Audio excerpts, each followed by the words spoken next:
Hey guys, sorry for the slight delay. I had to hook up my camera again because it decided not to like me before this stream. So, ba-dum. But we are here for our Arrowverse Wednesday where we have, I love this actually. We have two shows to talk about. I'm so used to having three or four at a time that having two is just amazing. I also wanted to thank you guys on my community tab. You guys posted very nice happy birthdays to my 25-year-old. Yes, 25. She's 25 years old. I'm traumatized by this, actually. Thank you for the happy birthdays. Have fun with the show. And she wanted me to show her mariachi of death that I made her for her cake topper. It was really cute. Yeah. All right. So today we are discussing Supergirl and Stargirl. And we're going to start with Stargirl because Stargirl was a mess and I loved it. It was a mess. I was a little disappointed though, only because of I kind of felt like what happened with Mike in this episode was kind of backtracking. And what I mean by that is when Cindy Berman decided to create her own version of the ISA, she basically had a picture of all of them and like the most emo poses that you could possibly see. Like they were completely photoshopped. And she had one of Mike, and Mike literally looked like Tobey Maguire from Spider-Man 3 when he had, when he was in his Venom phase, when he was running around being an ass to everybody and dancing in that horrible dance down the street that nobody stops talking about. Even now. That's what Mike looked like to me in that photo. So in this episode where Cindy basically approaches Mike, who is at Zeke's junkyard trying to find a project. He's decided he wants to, build something that's not going to be a clock, something that's, going to be useful for Stripe. She approaches him and she said, basically he's like, what do you want from me? He's like, she's like, I'm forming my team, blah, blah, blah. He's like, oh, why would you think I want to join your team? And then she laughs at him and she's like, you're useless, just like your father. You guys don't do anything. And she's like, no, you're going to be bait. It was like, but you've been showing this picture of an emo Mike. Why would you all of a sudden just be using him to kidnap him? I don't know. That kind of threw me off a little bit. So, I mean, if I have a gripe in this episode, that is one of them. I have another, not really a gripe, but something I just need to say. But anyway, so Cindy decides to kidnap Mike and use him as bait to lure Courtney into a fight. At the same time, so basically Artemis and Isaac are going around like taunting the other members of, I'm calling them Infinity Inc. I know they're JSA Junior, but whatever. Isaac goes to Yolanda's job at the pit stop where she's working as a waitress and still obviously not doing very well. And he's like, I know what you did to my mother and father. Really, it was more their mother. But I think because the original JSA had a hand in the original Fiddler being killed, he probably got the entire story from Cindy. So basically, he's like taunting her and she's like, I know what you did to my mother and father. So then she was like, she's already gone crazy over what happened, with Henry and Henry Jr. and Henry's father, because she killed Henry's father. Then at the same time, we have Beth, who's sitting in an office, her dad's office, with a portrait of Icicle on the damn wall. And she's feeling very uncomfortable about this. And then she brings this lunch and this huge binder that's color coded on romantic ways for our trips that her parents could go on in order to basically save their marriage. And the father is like, you can't do that here. We can't raise your voice here. They're all about appearances and reputations, and they're a complete helicopter freaking parents. It just drives me nuts. It drives me absolutely nuts just how uninvolved these two people are in their daughter's life. And even though the father was like, I love you more than anything, I'm like, no, you just literally told her to shut up, but don't do that here 10 seconds ago. So she's like, I'm not okay. And she's telling them, I am not okay. And the father's like, well, I can't really have a talk with you without the mother being there because I promised. So they're supposed to have a talk about why they're getting divorced, basically. And when Beth goes outside, she's attacked by Artemis. Artemis is literally swinging balls at her. And she's like, we're going to do the same, the big trope, who would win in a fight between the nerds and the jocks. You reference every nerd movie that came out, especially the nerd movie. I guess that was kind of a homage to that. But I will say this. and I'm going to say this again, I need Beth to have more combat skills in this. And we'll talk about that in a second. All right. So Artemis and Isaac then take it upon themselves to go to Pat's garage, where they proceed to beat the hell out of him. Isaac was going to kill him. And then Artemis was like, no, he's my dad's friend. And I'm like, I love the fact that Pat is Sportsmaster's friend. That's all Artemis sees. But they, while they beat the hell out of him, knocked him out, gave him a concussion, probably even fractured some ribs. There's no way I'm not going to believe he doesn't have fractured ribs, and he's in the hospital. They literally beat the crap out of Stripe. So the robot's in pieces, which there's a good thing that Zeke is there now. And the good thing that, because Pat, Zeke, and Mike can build it back up. But yeah, that was interesting. And again, there's a lot of things I thought were really cool in this episode. One of them is the fact that Artemis considers Pat to be her dad's friend. So like, all right, cool. So Courtney and Pat, before this went down, they were at school, in the art teacher's room where all the shit went down with Eclipso last week. And Cameron comes in. But right before that, basically Courtney finds a picture of Diablo Island, which, in the comics is a big source, a big Eclipso storyline with the Black Diamond, blah, blah, blah. And then also a picture of Cindy holding a Black Diamond. Well, Cameron's like there, and he's like, well, what are you guys doing here? And they're like, oh, we volunteered to clean. So this is my second gripe, okay? So after they hold this whole conversation, and Cameron's like, why is it everybody, in this town just like, or bad things keep happening to good people in this town? I'm like, because it's effing possessed. I mean, what the hell, But, so they talk, and then Courtney's like, well, when they see the picture of Cindy, Courtney's like, oh, well, we got to go. Or Pat's like, we got to go. And she's like, well, I'll call you later. I'll get in contact with you later or whatever. And I'm like, but you didn't clean the room. Like, you literally said you were there to volunteer to clean, and then you left. And so now Cameron's got to clean it. And I'm like, that was a stupid lie. I'm like, because you didn't do it. So yeah, that's my second nitpick of the episode. Because guys, I got to say something about writing in little plot holes that they unintentionally write themselves into. They didn't clean that damn room. They were not cleaning that room. And then they just up and left the room in the same chaos that they found it in before they got there. So I don't know if Cameron totally bought that, but it is what it is. All right. So another thing that I did love about this episode, guys, is that Barbara, number one, is now supporting her daughter being Stargirl. Like when they're at the hospital with Pat, and then Cindy calls, Courtney, and she's like, I want to rip your life apart. First your friends and your family, then you. And she's like, I have your brother. I have Mike. Barbara's like encouraging Courtney, because Courtney's like, I can't do this without Pat. And she's like, yes, you can. Go kick her ass. And she's like, go get your brother. And I love the fact that Barbara's calling, Mike her brother.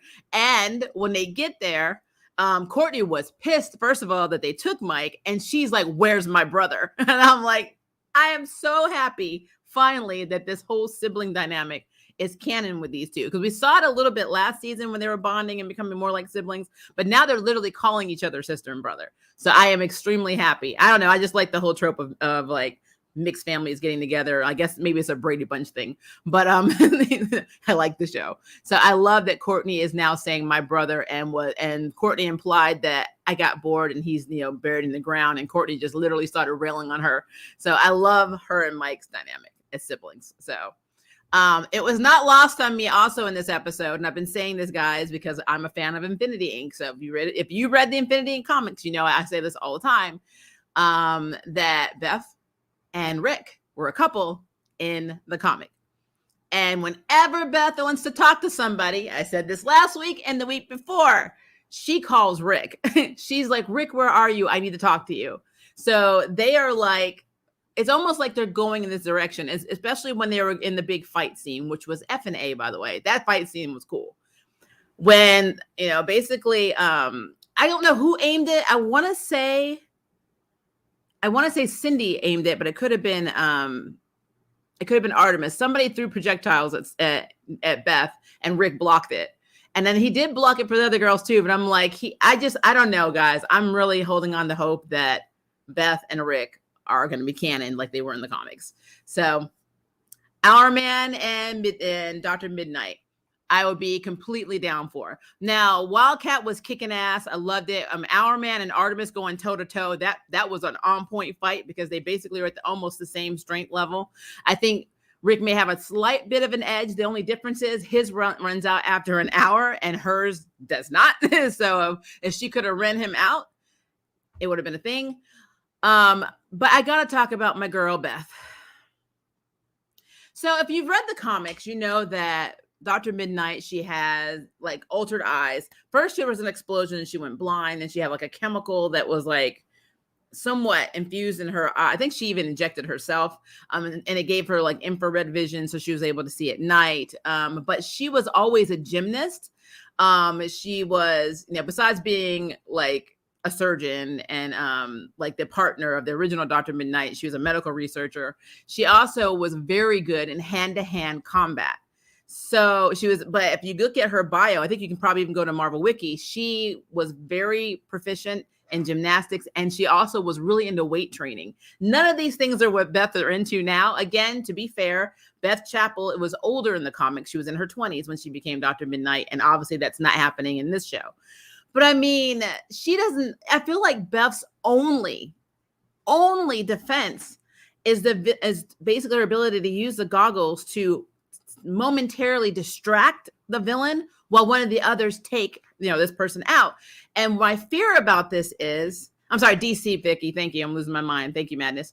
My only problem with this is if she's alone, like say she had to fight Artemis by herself.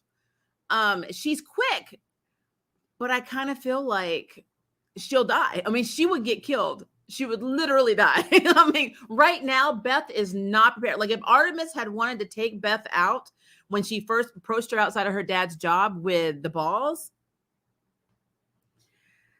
I just feel like they need to do something about Beth. And yeah, I know, I love that Beth was able to scan for Mike when they were going to rescue him and see that he was tied up in the room behind them when they were fighting. That's fine, but I feel like Beth's number will be up very quickly unless that girl knows how to do something. So, and I have to say that I always love the underdogs, but I really feel like this girl needs fight training. I mean, she needs fight training at the least. So if you're not going to keep the gymnastics part, the weight training part, she's obviously not a doctor because she's not old enough. At least give her that. I mean, she's not blind. She's none of her storyline has translated into this. So give her something other than being a genius and having the goggles. She needs something else. Just put it out, or some kind of weapon, just something. Because the girl's literally just sitting there while everybody's fighting around her. And I feel like that's such a waste. So I don't know. I just had to throw that out there. That's something that bothers me. Oh, and in the comics, she had these like bombs. It's like blackout bombs. So like she would throw them basically, and it would keep people from being able to move towards her or see, kind of like what the Shade does. So she did it. She also had that. She doesn't have anything. She has nothing. So I don't know, guys. I'm just concerned for our girl's safety, because if the battles keep heating up like this, she's going to get hurt or worse if they don't do something. All right. So the Shade shows up and he's like, children, let's stop all this childish, stuff. But the reason the Shade showed up though, is because Barbara called him. And I got to say, that was really sweet. She called the number on the card and he just like, it literally appeared through the shadows. So of course he gets there, and we already knew that Eclipso needed Stargirl to be last. We didn't know why he wanted to save her for last to devour her soul. But he needed her to be last. And he was taunting Cindy, telling Cindy, be patient, be patient. Well, when the Shade shows up, he takes over her body, and basically the Shade throws up like a whole, barrier against him, and it obviously doesn't work. So you see, we already saw a really quick snippet during the fight of Stargirl just jumping on the staff and riding it around, which was I was having comic vibes there. I mean, that was probably the most comic book thing I have seen her do, was riding, just cruising, almost surfing on the freaking staff. And she was able to like help the others in their fights. But when the Shade put up the barrier, she did the same thing, rode in on the staff, and this tip of the staff penetrated the black diamond and released it. And I was thinking, don't do it. I'm like, don't do it. This is what he wants you to do. And sure enough, he got his human form back, or his his version of his form, his regular form or body back. He is now freed from the Black Diamond.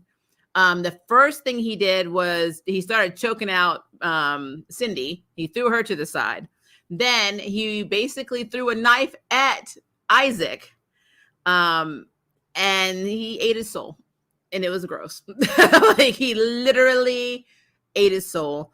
Then Cindy, who does not know how to keep her butt down, I don't know what she was thinking. I mean, he just showed you that he could end you. He literally tossed you to the side, and in a way that was almost like sparing you. And she's like, "You owe me." So then he takes a little piece of the shard of diamond, throws it on the ground, and then she is sinking into like this black, like it looked like venom once again, and black venom goop. And of course, Courtney tried to save her, didn't work. He knocks aside Our Man, actually breaks one of it, or cracks part of his rib. The Shade tries to hold him off, and he literally tells the Shade, "Your powers are from my home," and then knocks him aside, and he like evaporates, and then he reappears at his house, and then he sinks into the ground again, which I think what's going to end up happening is the Shade is going to end up where the original Dr. Midnight is. And that's probably how Dr. Midnight is going to get out, because they're going to have to work together to get back. I think the Shade is going to have to team up with the person he's keeping in prison, which I think is really funny. That's just a theory I have. Then of course, basically Courtney tries to hit him with the staff again, and it does hurt him a little bit, but then he touches it and it kind of inerts it a bit, and then it just turns off, and then he just walks away. And you see him, he is now the little boy Bruce that we saw in the season premiere episode of season 2. And he's just like giggling and walking through the streets. And, Pat and Barbara and them are all looking at like it forms an eclipse. There's basically a really cool looking red or black and red eclipse moon out in the sky, and everybody's like fascinated by it. And everybody in the hospital is like, so we have Mike, Courtney, Barbara, and Pat, and they're all trying to figure out what the hell they're going to do. Like, they don't know what the end game for Eclipso is. And Pat's like, he's probably going to go out and basically get more power by tricking people and making their worst selves come out, and then eating their souls. And then I don't know, he doesn't know what the end game is after that. And I like how Mike was like, well, I need to go into training now even more because I'm scared. And then like Pat's like, well, you can help me work on Stripe. He said, no, I want my own Stripe. And I'm like, you know what? I don't blame you. I'm like, I don't blame you. But yeah, it has gotten into everybody's heads. And then Yolanda pretty much said that Isaac didn't deserve to die, but Eclipso does. So she's willing to kill Eclipso. You see Beth kind of looking like we're talking about killing now, and Our Man's like, we need to find him. So those three are gung-ho for taking out Eclipso. This episode was really good. Like, it's very good. And I mean, the fact that we're only, 6 episodes in, I'm extremely excited for the rest of the season. But yeah, it's interesting. And I love the CG for Eclipso. I think the CG they've used for him was effing cool. It is not lost on me that he kind of resembles what I feel like a nymph from the 5th dimension would look like that we're seeing on Supergirl. So it's like, it's not lost on me. Not lost on me. His eyes are very Mephisto from Marvel. Yeah, he's a creepy dude. He is a creepy dude. But yeah, like I said, I don't have a problem with anything. I don't have a problem per se with the writing of this episode. It's just the little nitpicks I have. Like my main nitpicks are the fact that Beth's parents are helicopter parents. They basically keep saying they love her, but they act like they don't give a damn, and she's bothering their schedules. Just like when she said to her parents, you could go out of town and save your marriage, and they're like, Dad was like, we can't take that kind of time off of work. I'm like, what the hell? She's like, you act like your jobs are more important than your family. And he's like, don't do this here. And I'm like, no, it's true. That's exactly what's going on. They value their job over even Beth. And it's pretty sad. It is very sad. So I have a problem with that. I had a problem with the whole thing with Mike again. I mean, if you're going to show us an emo Mike in a picture, please, for the love of God, don't retcon it and then just have him be just have another moment where Mike's being kidnapped again or being held by somebody again, because it's kind of like, what was the point of having a picture of him in this new team that she's putting up? I mean, I was gung-ho for an evil version of Mike. but didn't happen. Now, and apparently that was never her plan. So that was kind of misleading. So I'm a little, irked by that. And if you say you're going to clean the art room, then clean it. Like, don't just be like, we're here to clean the art room. We volunteered to clean. Well, gotta go. Bye. I'm like, what's the fucking point? Yeah. But yeah, overall, very, very good episode. I kept thinking when I was watching some of the fight scenes, how well choreographed they had really good choreography in this, which is really interesting because I felt like they have better choreography in Stargirl than they do in Kung Fu, which makes no sense. So maybe they need to like hook up with these people that do choreography or whatever, because I don't know. I have an issue with all of that. And also, whenever I see Artemis, I always wonder where Cheshire is. That's a little personal gripe. But yeah, so that in a nutshell was Stargirl. So let me look at your comments and then we'll talk about Supergirl, which I can do now because we only have 2 episodes this week to talk about. All right, let's see here. I just wanted to let you know that I have drafts written for my upcoming Charm fanfic, Bemusing Blood, where the dark future would source why it comes to pass despite Chris's efforts to change. Oh, wow. That is very cool. Hi, D. Marie Porras. I know I butchered that. Past resulting in a new dystopian society. That sounds really cool. Make sure you link me to that. Ma, you're finally a quarter like me. Yep, she is 25. She's aging me. Hello, Yido. How are you? I love Bully McGuire's energy. One of the most memeable dances next to Baron Zemo and Polka Dot Man. Now, Baron Zemo's dance was cool, but Bully McGuire's was not. Was not at all. And honestly, I think that was his actual dancing style. So that makes it even worse. So why can't Mike become the new Fate?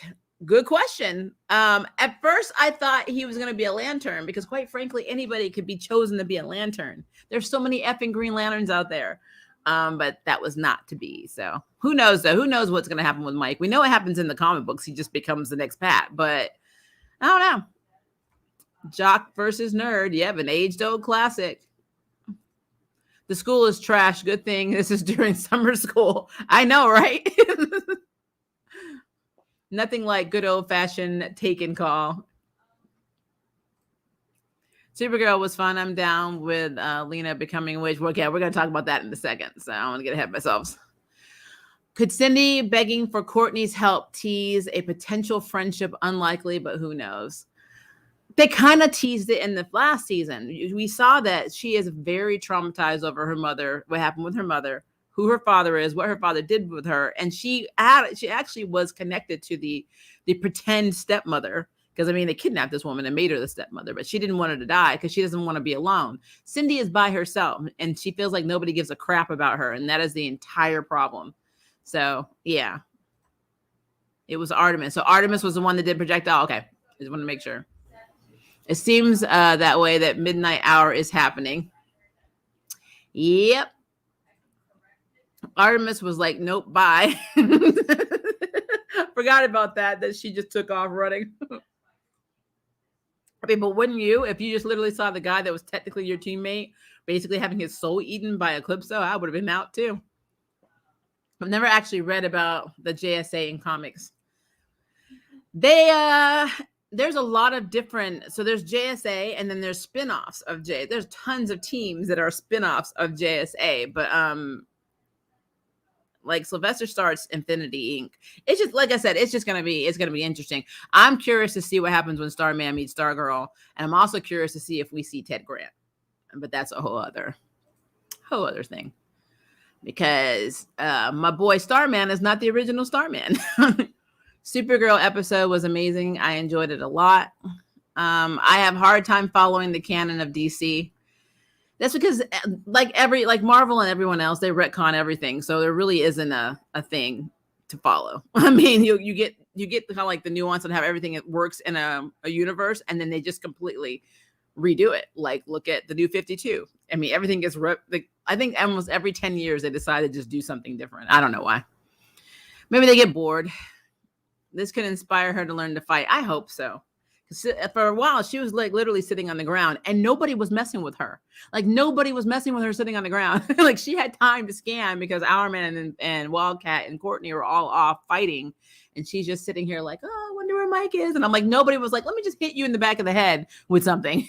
Like, I don't know. It's a thing.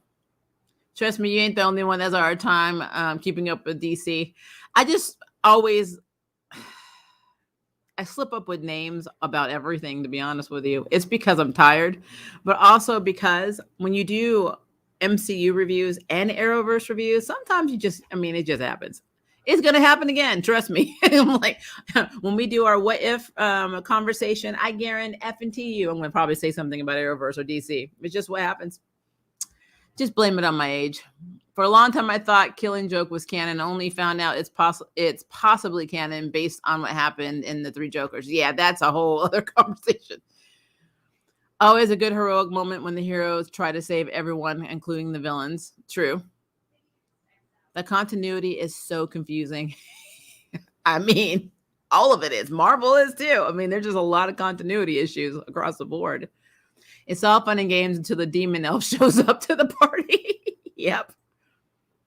The new 52 hit. I was thrown for a loop. Like, what is the timeline and development? The hell of a lot of characters was erased.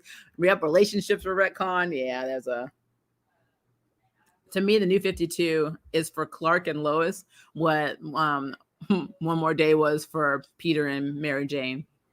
Crap. You should check out the new Fantasy Island. It has good LGBT replica. I like it. I actually have been watching that. My spouse got me into that. We just watched the latest episode on Hulu this morning. I don't think Cindy is dead. I don't either. Why does Eclipso look like the dollar store Green Goblin?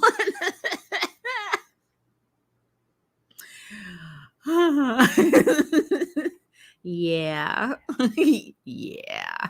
There's an 80s movie that had like these gremlin type things or elf type things too. And I can't remember the name of it, but it kind of looked like that mask as well.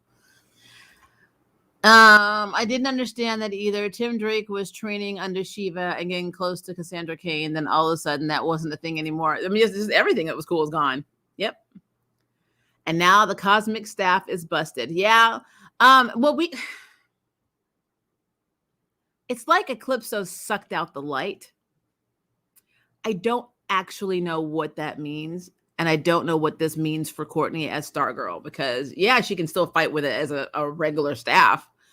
But I don't know what this means for her now in terms of, the powers and being able to fly and all that. So, creepy little kids never fall. Yep. Horrible. When a soul gets eaten, are they dead or can they be retrieved when he's killed? See, I don't know. In the comics, they were just gone, if I remember correctly. But then again, that could have been retconned. But I'm pretty sure that once he did it in the comics, there was no coming back. But I don't know. I mean, because the Arrowverse does its own thing. I have no idea. That's a very good question. Also, Eclipso is terrifying. Yep. Thank you. And don't get me started on how things were left when Tim saved Bruce from the timeline and how everyone from the superhero community turned their backs on Tim all because of Dick. I mean, let's be clear. The comics politics are no joke. Like those clicks, man. Those clicks. And don't get me started on how things were left where Tim saved Bruce and then turned. I feel like, I don't know. If they retcon it again, maybe they'll go back to that point. Maybe there's a point. Maybe there's a world out there. Maybe it's like a multiverse type situation where there's still a world where that is all happening. And then there's another where it's retcon. I don't know. Maybe this is the what if of DC. 3 of the powerhouses were hit big. Yep. And I kept thinking this has been perfect time for Jade to come back. Yeah, I was not expecting Eclipso to show up this soon, but wow, what an entrance. Yeah. Yeah. And Eclipso knows where all of them live too, I'm pretty sure. So like all of this is just a mess.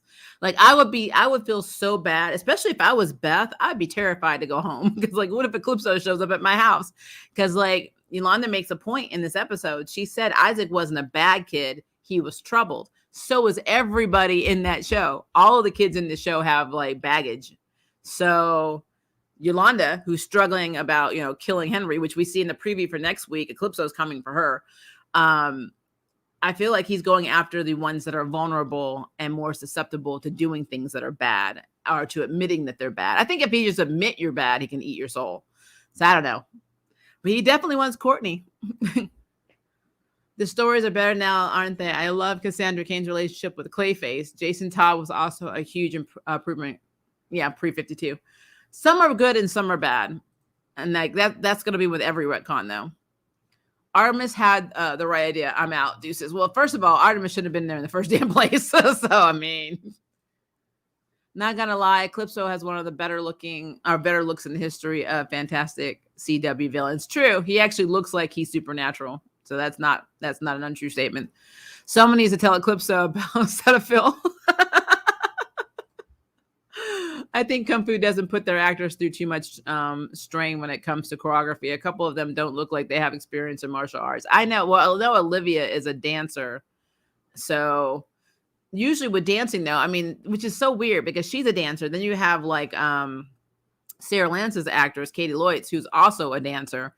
And she just, I don't know, she came out swinging. You would never, looking at Sarah, you would believe absolutely that she took years of martial arts training. But it's hard with Nikki and Kung Fu. I don't know. It's just a thing. It's a little gripe I have. Apparently, the fight choreography directed this episode. That explains the fight scenes being awesome. Oh, the fight choreographer directed it? Okay. That makes sense. For some characters, yes, they are better. But for the rest, it could be a hell of a lot better. Yep.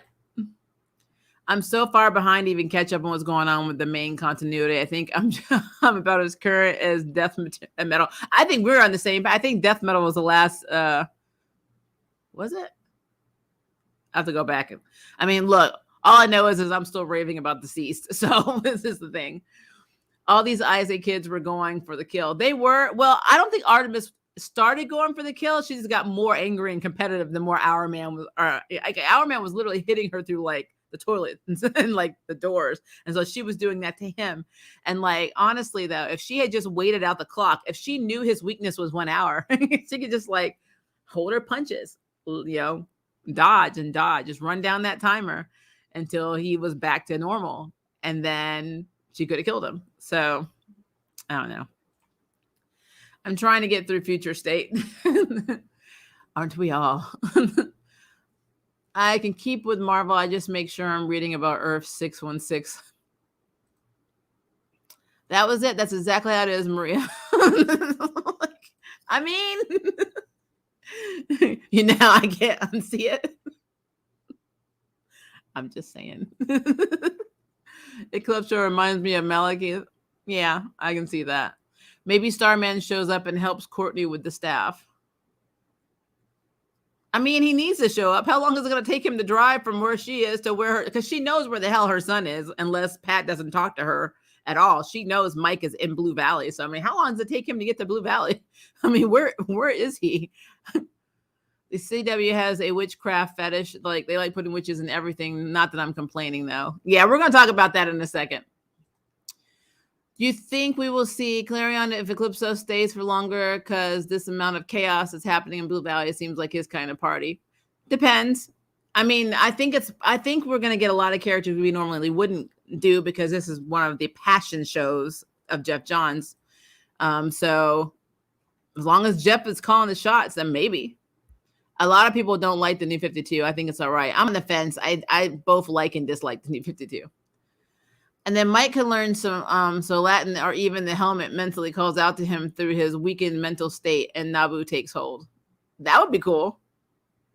Eclipso's kid version laugh was next level creepy. It reminded me of It. I mean, seriously, like every movie that messes with your head, like It, The Silence, The Conjuring, all these crazy movies all rolled into one. It's just creepy. Creepy. Rick and Artemis destroyed that bathroom. Yeah, like I said, they don't want to go to school anymore. Have you seen the Batwoman season 3 teaser? I haven't yet. I need to check that out. And I'm probably going to do a reaction to it. Because you know how much I really enjoyed season 2. This would be a good time to seek out the creator of the comic staff, or the cosmic staff. Yeah. They need the original Starman, but Like, I don't know. Like, I don't know where anybody is, but I mean, apparently more and more people are not dead in the JSA. So that's interesting to me. So that's a thing. All right, let's talk about Supergirl. So when we last left off, Nixley was about to kill Supergirl, and then she called Mixie. So Mixie shows up. They have a little sparring session. Then he's like, so this is Princess Nixley, and she potentially could take me out. So how about you fly us out of here? So Supergirl flies off with Mixie. Then they go back to, Watchtower. That's what we're going to say. And so Mixie decides to, in song, because in song, tell them, Aladdin Genie style, at least he wanted to use his powers, what was going on with Nixie. So apparently she's a princess from the 5th dimension. Her father was evil, so her and her brother decided to form a coup and take over, basically overthrow her dad. They get caught. They go to prison. The brother is basically released and praised because, for his vulgarness and, basically saying you're definitely king material. But because of the patriarchy, she literally was banished basically by her dad. And Mixie at her trial, who was actually in on overthrowing the king as well, because again, he was an asshole to all the imps in the 5th dimension, turned on her because he realized that it was like self-preservation. If I don't, then I'm probably going to be in the same boat as you. So that's why she's mad. Now she has legit reasons for being pissed, but she's just going about it the wrong way.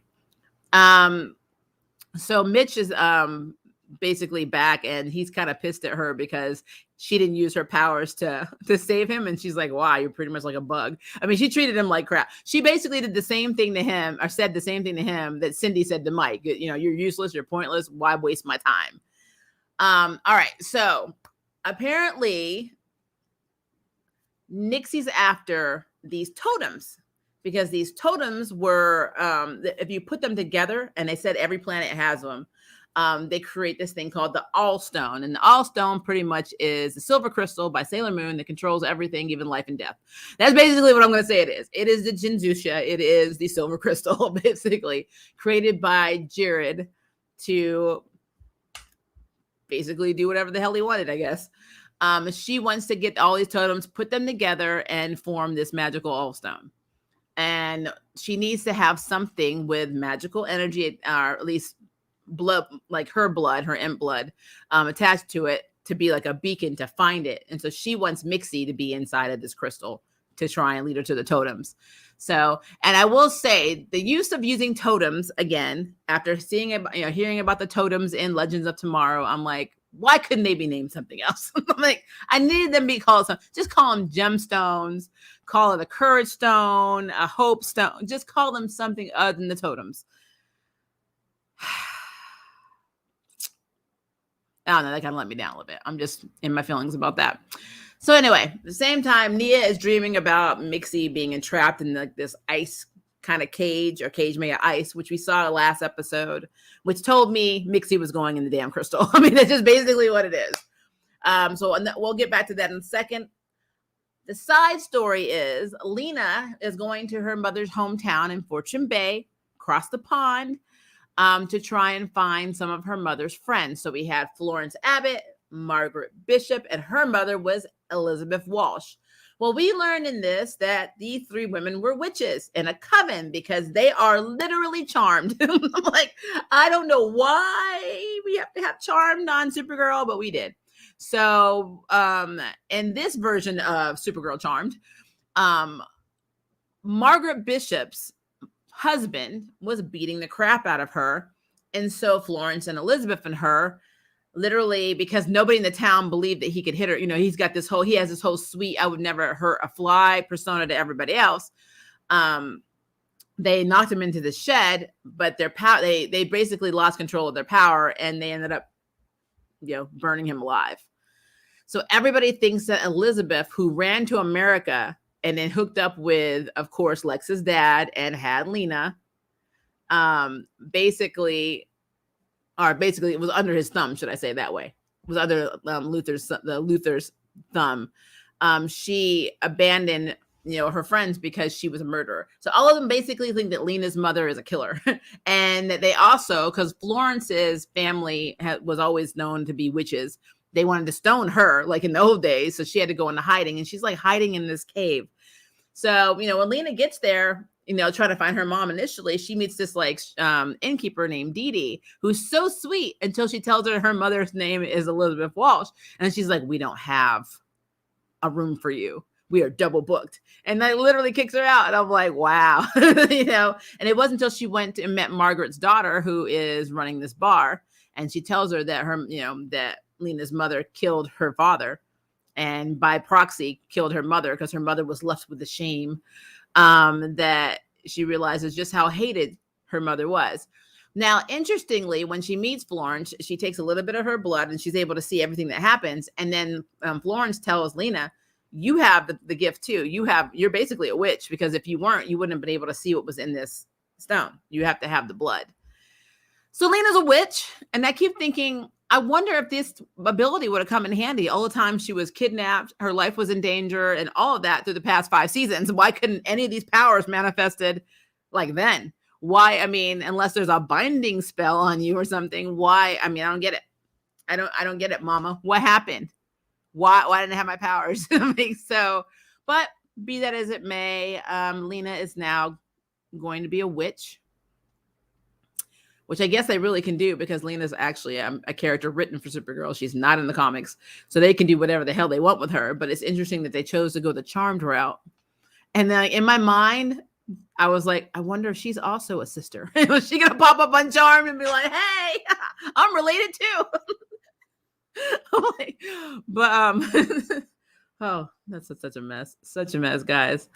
But it is what it is. It wasn't bad. And like, I do love the fact that we're doing something new with Lena's character. It was just so interesting that, of course, it was 3 of them. There was 3 women that were witches. Why couldn't we have a coven of 7 or 5 or 12? It was 3. I'm like, of course there was. So yeah, they were probably in the Charm book too, as Charm ones, and people just don't realize it. But yeah, so kind of went off with her trying to figure out what the hell, because she's like, you got the power, and you kind of look at Lena's kind of looking like, say what? It's just like, and then it's just gone. So back to the plot. So the other parts that that basically were happening in this, Kelly was not in the episode. They referenced her.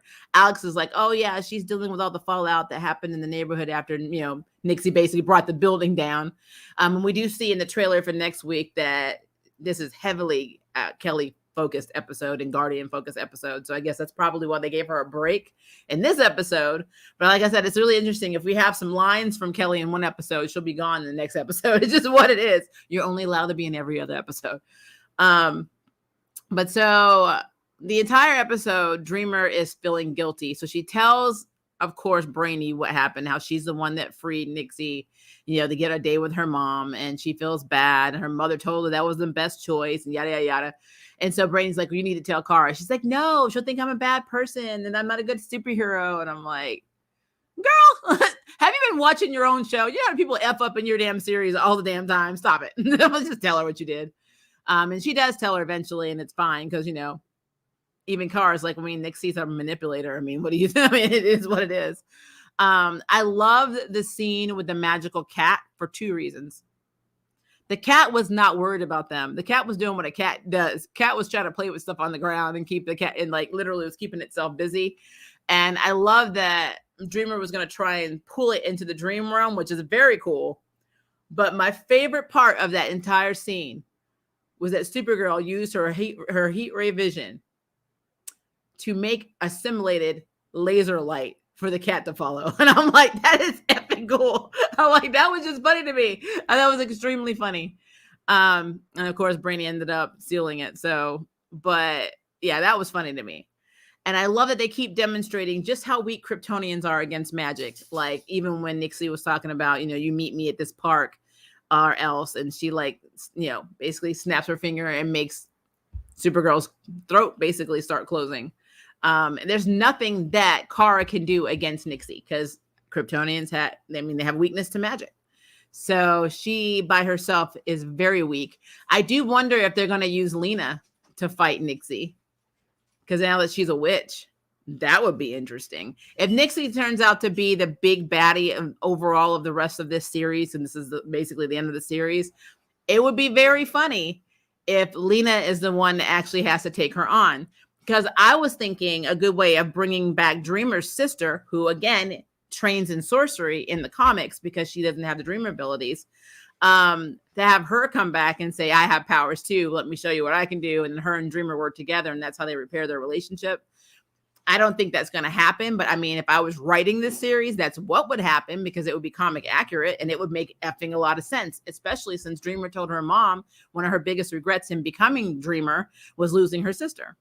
So that would be cool.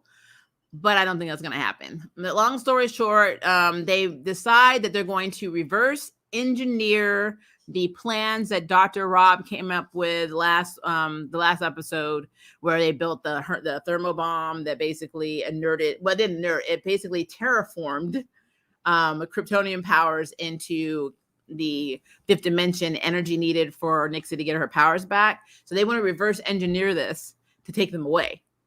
And at the same time, they have a Phantom Zone projector that Mixie comes up with. He's like, just hit her with this. And Kara's like, no. Kara's like basically saying, no, we don't want to do that because, yeah, maybe Nixie's in her feelings because of what happened. You know, I think I can talk her down. I'm like, don't do it. Please stop channeling Barry Allen in this episode. Stop. Sometimes you just can't talk people off the ledge. Sometimes you just need to give them the Phantom Zone projector treatment. Yes, it's unfair, but it's also unfair when they hurt a lot of other people because you're taking your time figuring out how to talk them off the ledge. Stop. So she doesn't use it. And the whole episode, Mixie's feeling out of place because he can't use his magic, because if the moment he uses it, Nixie's going to be able to find him. So I don't know why she didn't think to go look at Watchtower. I mean, that would have made sense to me. If I'm trying to find somebody, I'm pretty much going to go to your headquarters to look for him. But she doesn't do that for some reason. She doesn't do that. And that was probably one of the nitpicks I had of this whole episode, was like, why didn't you do that? You hitched a ride with these people. You know where they go. Why did you not go to the headquarters to try and find Mixie? That just would have made sense to me logically. And it was really hard for me to suspend my disbelief and not believing that she was not intelligent enough to think about going to their damn base. Just putting it out there. I understand that it was cloaked. I understand that. But again, she's a fifth dimension imp. It doesn't effing matter. I mean, she should have been able to say, I'm going to go where they are and just transport herself there. So I just had to throw that out there. But long story short, though, they decided to come up with this plan. So they're going to use the tech to take her powers away. They developed these cuffs that they were going to be able to use to sustain it. So she wasn't able to use her magic. We've seen this in comics before, especially in X-Men, when they had the collars or whatever. Same principle.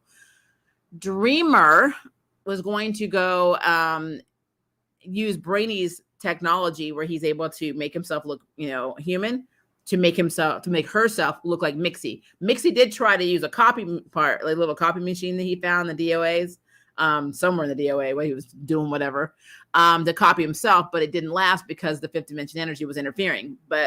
And that should have been a clue to them that was always a possibility that something would interfere with the signal. But Dreamer does, they show up and she's basically looks like him. And she's like, I'm going to, pretending to be Mixie. I want to go, or Supergirl says, I'll let Mixie go willingly into the crystal.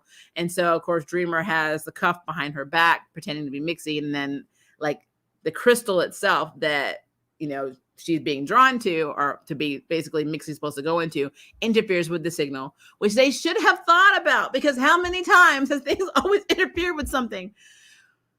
But anyway, so Dreamer basically loses the Mixie, image. And so then Nixie's really mad, very, very mad. And so there's a standoff. So we have everybody aiming their weapons to get Mixie there. She basically summons this Kryptonian eating dragon, I guess, with like blows green kryptonite out of its mouth. I don't know. It was weird. And because imps can't or don't kill, she's like, I'm not going to kill. The dragon's going to kill you, basically. And that Mixie basically doesn't want them to die and sacrifices himself, which I thought was cool. But again, a lot of this was unnecessary because there are ways around everything that they were doing immediately, but it's fine. But Mixie basically ends up going in the crystal, and he tells, Supergirl was like, I'm going to use this Phantom Zone projector. And he's like, I got this, trust me. And then, both, Nixie and him disappear. And then we learn later that Mitch actually saved Nixley and wants to basically team up with her. And their first stop is to find the Totem of Courage, which is annoying. And then, of course, back at the base, Supergirl's feeling guilty once again because she always blames herself for stuff. And she's like, I should have just used the Phantom Zone projector from the beginning. I shouldn't have tried to reason. I'm like, yeah, it's because you were hanging out with Barry Allen. You just really don't need to be following Barry's example. You need to actually save people and not spend all of your time trying to negotiate whether their goodness or badness can be saved. And I'm not saying that that's a bad quality for a superhero to have. It's just that at this point, with this woman, you need to understand that even if she was completely effed over, choices are choices. It's how you respond to trauma.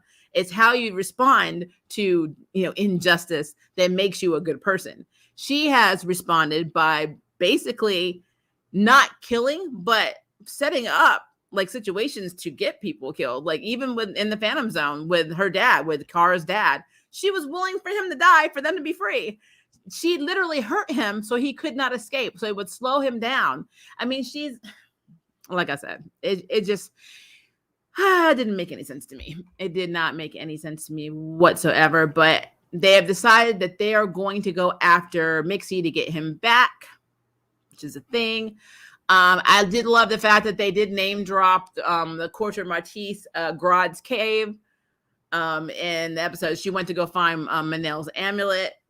So I thought that was pretty cool that we had that name drop. I love whenever they put like little Easter eggs from DC comics in it. I'm always amused. And Mitch, the whole thing with Mitch, I mean, him wanting his menagerie back and, him basically saying I could have that, but I actually want to have a better life. You can give me whatever life I want, and teaming up with her, which is stupid because she's already betrayed him. Like she literally was leaving him in jail. He had to escape on his own. She already basically told him that he's no better than a flea. And he's like, I want to team up with you. And so it's just like, some people just don't learn. So I don't know. I think for me, the most interesting thing that happened in this episode was Lena learning that she's the daughter of a charmed one. But I'm like, basically it. So yeah, that was Supergirl in a nutshell. So let me scroll up. Let me scroll up. Okay, I think we are right here. Okay, Lena being a witch is unique to the Arrowverse and gives her character more layers and complexity. Also, glad you like Fantasy Island. Today's episode made me tear up. Yeah, I like the show Fantasy Island. I really do. There was one I had a question about that was involving a pig roast with instead of a pig being a stepfather, but I'm sure Madness Arcade, what I'm talking about. I just had questions about that. But outside of that one, I really like the show. And Elena is a really cool character.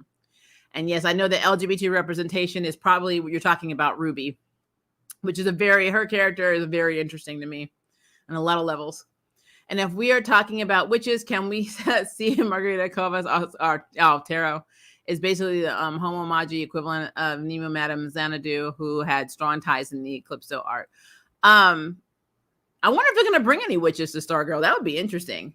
But I'm always waiting for Zatanna to show up. So Zatanna just needs to show up. Wouldn't mind a spinoff of that. Has Lena exploring her abilities. But what would they do with that? I don't know.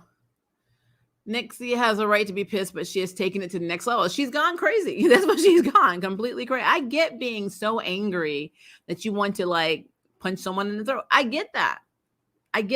But at the same time, you're punching someone in the throat. There are consequences. And I love when Mixie was like, being an imp and being able to create anything you want out of magic means we don't understand the concept of consequences. And I'm like, Nixie doesn't either. So I get it. Are you going to do a stream on Lucifer season 6? Yes, on Friday. I haven't set it up yet, but Friday will be my Lucifer season 6 stream.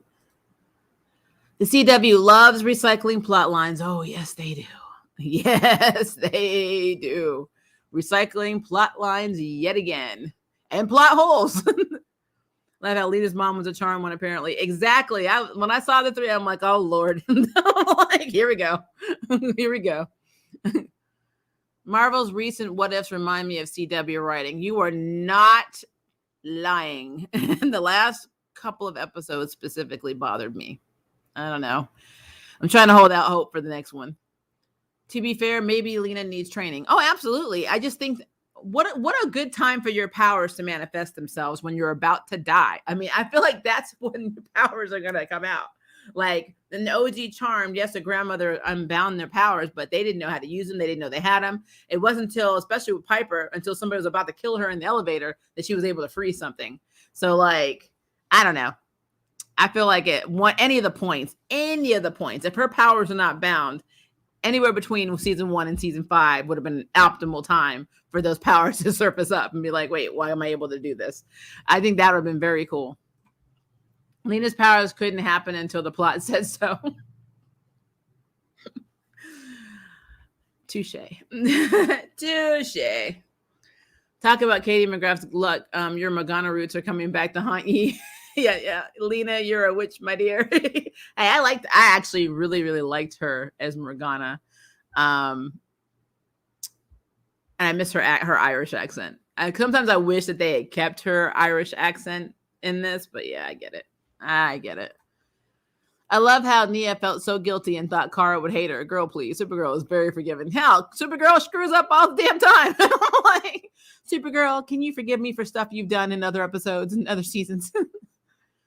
This episode of Supergirl CW was exciting. Now the writers brought the action towards the end of the show. It's like there's nothing to lose now. Well, I mean, technically there is nothing to lose. You can kill anybody, you can do whatever the hell you want because they're going off. So makes sense.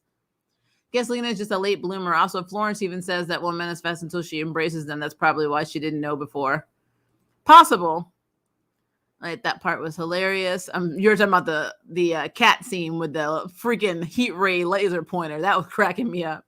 At least it wasn't a giant Bebo. Get me started with that. Get me started with that. Bebo is something that can only happen on Legends of Tomorrow. Yeah, as it wasn't that monstrosity. I love how the Super Friends kept coming up with plans, but they kept failing. Because there are super acquaintances. That's why. I mean, Lena and Macy both use science and magic, although I think Lena does more science. So thank you, Madness. You just gave us another thing to link Charm to. Lena is essentially Macy, except white, completely white. Also, Mixie sacrificed himself for Kara and friends. Yep. I wish they'd add Lena to the comics like they did with Ryan and Diggle, considering how beloved the character she is. Lena should be in Supergirl's comics as her girlfriend, and they should just stop putting Ryan in the comics altogether. Also, what was the deal with Mixie's hair? I think he was going for boy band imp. I don't know. I don't know. What is the origin of the staff? Oh, so I did a Stargirl video unplugging Blurred Without Fear's channel for Blurred about 4 years ago. It is literally Stargirl's origin, where I talk about who made the staff. I talk about the original Star Man. I talk about Sylvester. I talk about Ted Grant and all that. So you have to go to Blurred Without Fear and watch the Stargirl origin that I did for him a long time ago. Before I even started my own channel, I did this. So it's got to be like 3 years ago. So check that out, Ray. Let me know what you think on his channel in the comments section. I'll go look. What if they are setting Lena up to be the Arrowverse version of Satana? I mean, she has the look for it. Yeah? Though it depends. Are her powers more nature-based? Because yes, Satana does have nature-based powers, but her power set's a little different. So I don't know. I would love to see how they pulled that off, though. There was kind of a Lena in Smallville.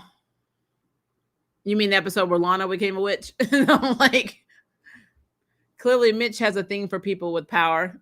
Yeah, normally people that have inferiority complex are drawn to people that have things that they don't have. So that makes sense.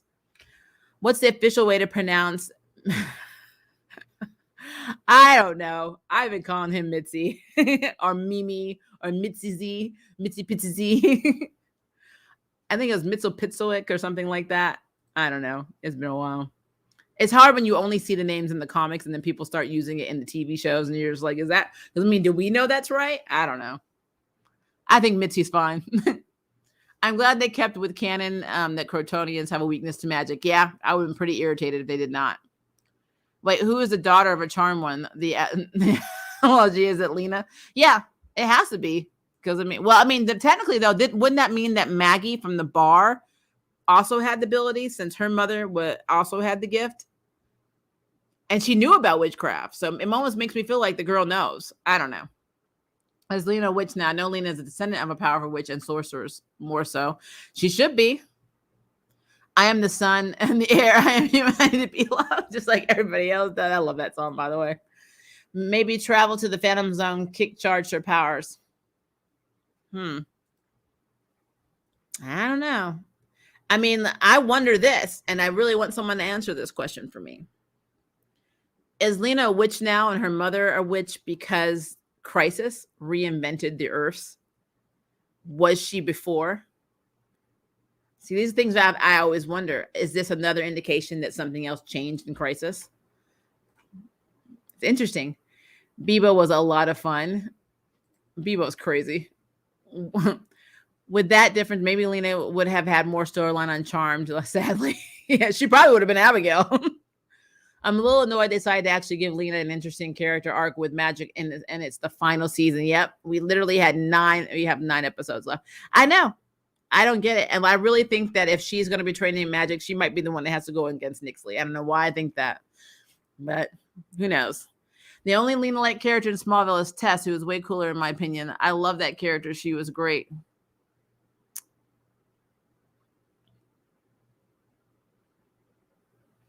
But did she? I didn't think Tess got magic, though. I mean, she had a very similar storyline to Lena in Supergirl, which I think they did intentionally. But I didn't think she ever became a witch or had magical abilities. I do remember Lana becoming a witch or getting possessed by a witch for a little while. And we had Zatanna in an episode. So I can't say that we can't actually say that in that statement in terms of, the only Lena-like character. She was Lena-like, but we also did have Zatanna in an episode. Yeah, we did. There was an episode where they had the cosplay convention. Watch the Superman TS episode to know how to say Mixie's name. Okay. Tess Mercer and Lena Luthor are basically almost the same character. Yep, Tess was Lutessa. Superman loves its L name. I mean, they're not essentially the same character. They are the same character.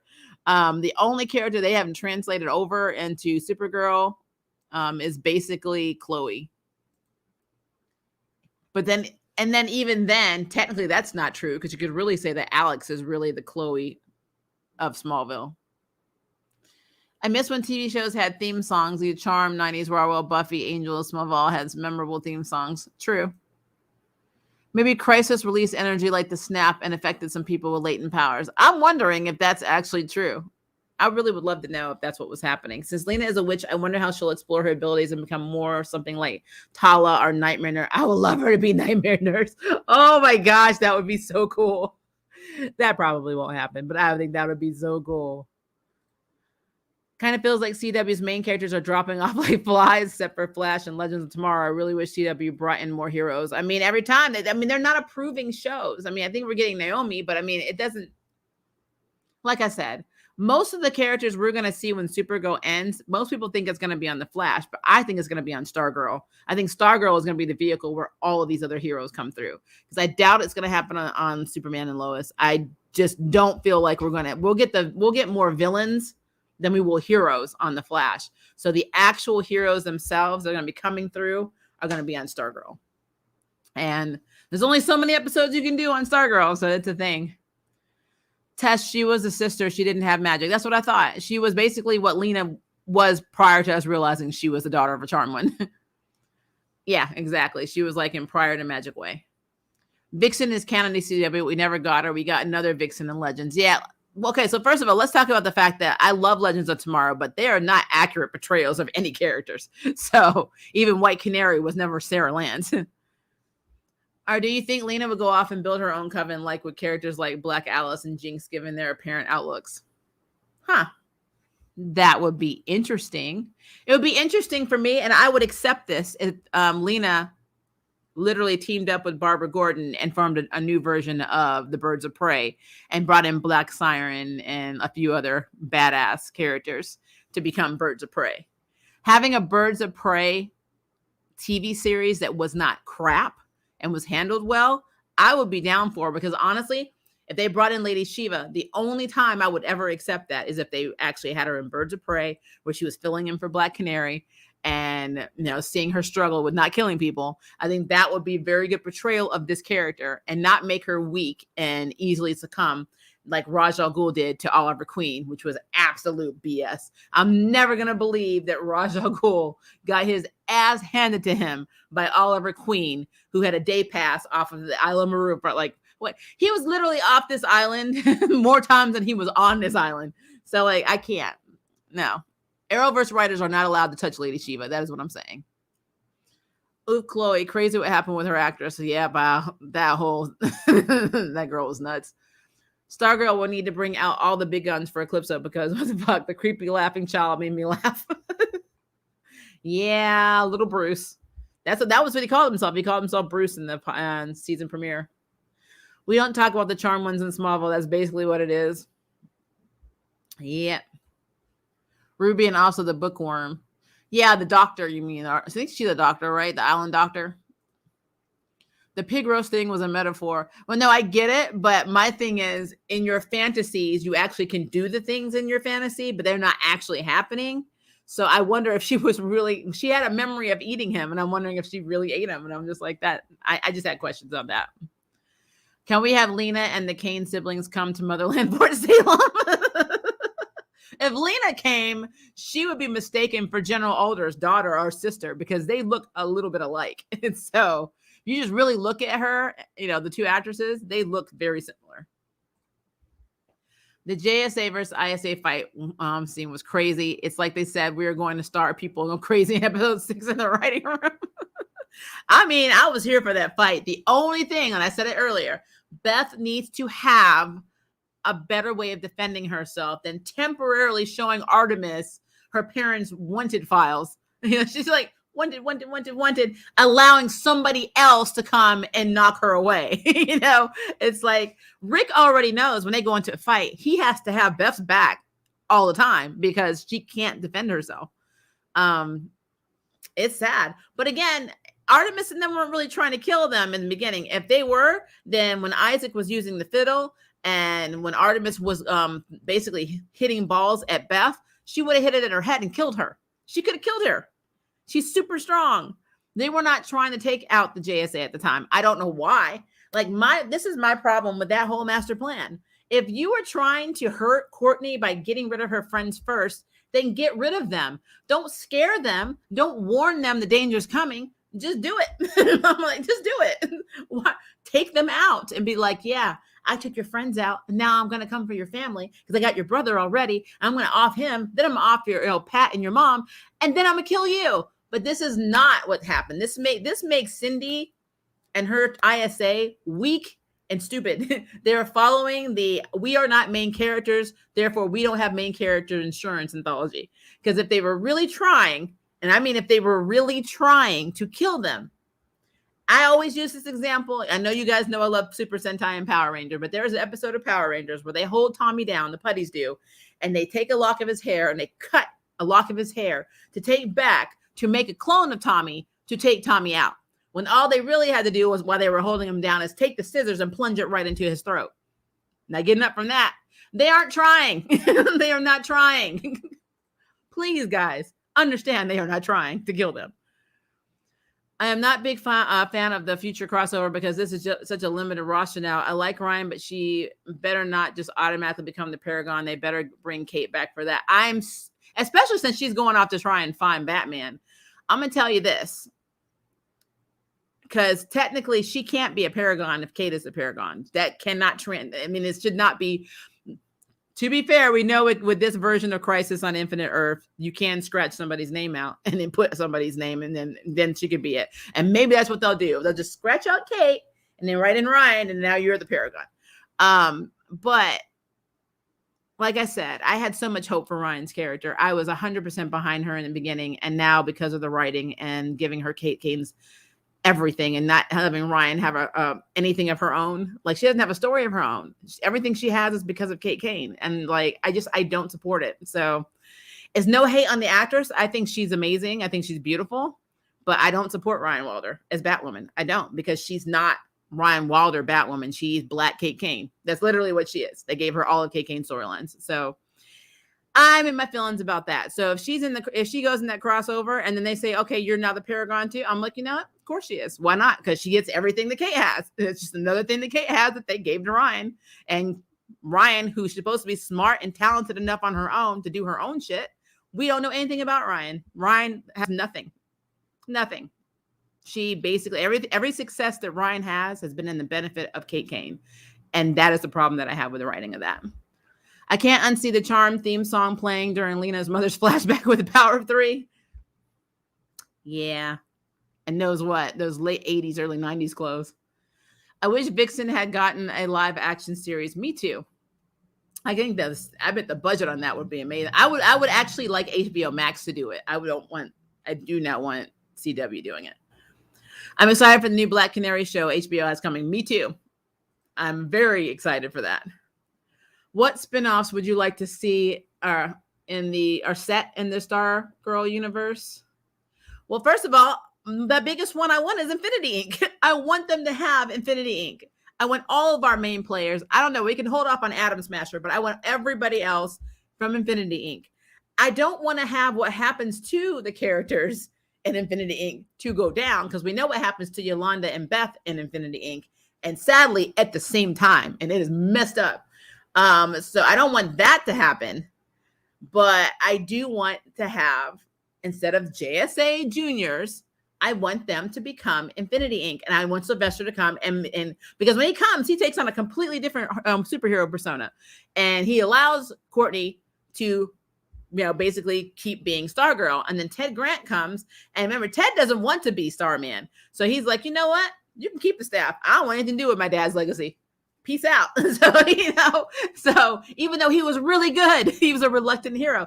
I would love to see them branch into Infinity Inc. I think that would be absolutely epic. Will that happen? Probably not. But I would love to have that, because if you branch out into Infinity Inc., you are literally opening yourself up to a lot of characters, and a lot of characters that help Infinity Inc. Like Beatrice. We finally get Beatrice. I would be so effing excited if we got Fire, if we got Ice, if we got Ice Maiden. It's just, there's so many characters you can bring in that would be so epically cool, that have had like little cameos in Young Justice, that I just think would be really, really cool in Infinity Inc. But we probably won't get them. Honestly, it would be very cool if they were on the same Earth as Prime Earth, but they're not, because technically Stargirl is on Earth too. But having XS and Bart be a part of that for a little while would be very cool, even though technically they're already going to have their version of the Flash, but have one their age. Just it opens up so much. There's so much they could do with that. So Oliver Queen, aka Batman 2.0. Actually, no, Batman 1.0. He is not 2.0. You ain't the only one that won't believe the whole Oliver Queen, Ra's al Ghul, and the League of Assassins. I thought you said the League of Asses. I'm like, yep. And then that's where we're going with that. I try not to say this a lot, but I have to say it.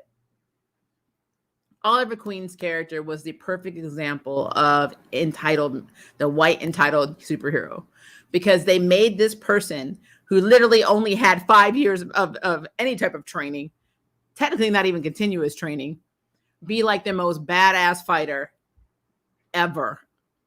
And I'm like, Nyssa and Talia even trained their entire damn lives in the art of killing. And he was beating them with like no effort. And I'm like, I call bullshit. Just because you were a white guy with blonde hair and blue eye does not mean you have superpowers. Does not mean you have super skill. It is just, I don't know. I've always had a problem with that. I just have a problem with that. So yeah, whatever. Every time I see Oliver Queen, I don't see Green Arrow. I see Casey Jones. Yeah. Eclipso did look good though. I'll give you that. Even though I gotta agree, the costume. I won't say it was Dollar Tree. It was not Dollar Tree mask material, but he did look like an off-brand version of Party City Goblin from Spider-Man. Let's see. More like 0.3. I agree with that. Because he's literally Dollar Tree Batman on the clearance aisle. Yeah.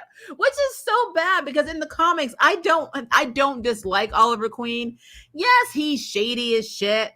Because after Dinah was sexually assaulted and he was taking care of her, then I think Speedy started doing heroin again, and he was like, now remember, his woman's like been sexually assaulted and tortured because of you, and he's like, you got this right, babe. I'm gonna help Speedy for a minute, kick his habit. You're good. I always felt that was so messed up. that whole comic room was messed up, but he's not a despicable character. He just does shady stuff. Like, another thing that I've always, and you can see this, I did a Black Canary spotlight video. The problem that I've always had with him is the fact that he slept with her mother, who wore the exact same hero costume. And then when, the incident that happened where they were basically able to transfer her consciousness into her daughter, so she had all her memories, he slept with the daughter too. And I'm like, why? Why are you okay with this? Like, I don't know, that whole thing. I think Smallville missed the ball with Lana and the Magic storyline. They foreshadowed it in the pilot with Martha making a wish and Lana granting it. They forgot it until season 4. Yeah, I mean, but Smallville, I will give Smallville credit. A lot of stuff they did actually was on point. There were a few things, like I was not happy with Doomsday. I wasn't happy with their version of Brainiac.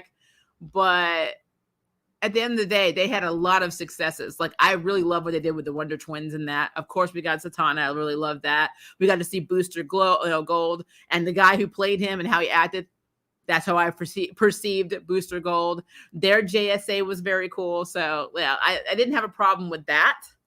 But, yeah, I will say that there were some things in Smallville, especially early seasons, that were kind of like, ugh. Like, why? Why? But Ryan has a plan.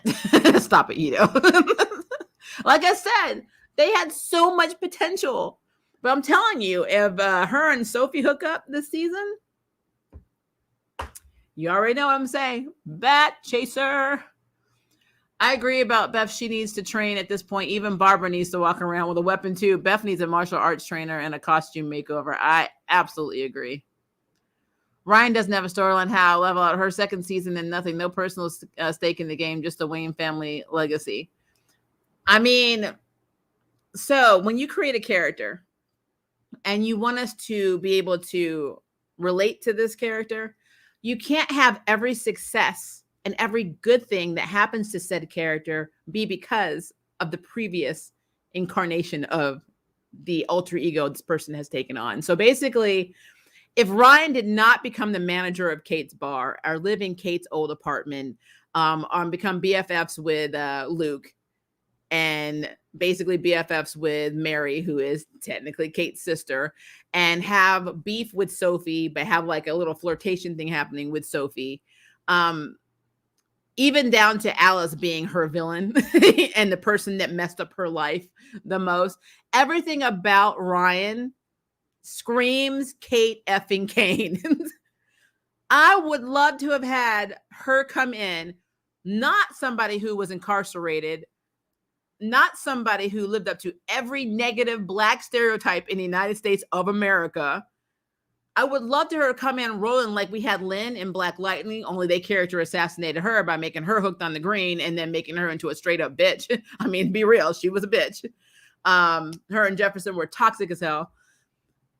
I would love to have seen a strong Black female superhero that did not have any of these stereotypes. Yes, you can still deal with all of the issues that you're going to find with BLM, but you don't have to be a walking stereotype, and you don't have to have the only success that you have, and the only like things that are going for you are basically Kate Kane's. If the season finale of season 2, if they had Kate Kane walk in and say, all right, thanks for taking over as Batwoman, but I'm taking back my club, I'm taking back my apartment, I'm taking back my cow, I'm taking back my business and my friends, but you can still talk to them. What is Ryan Wilder?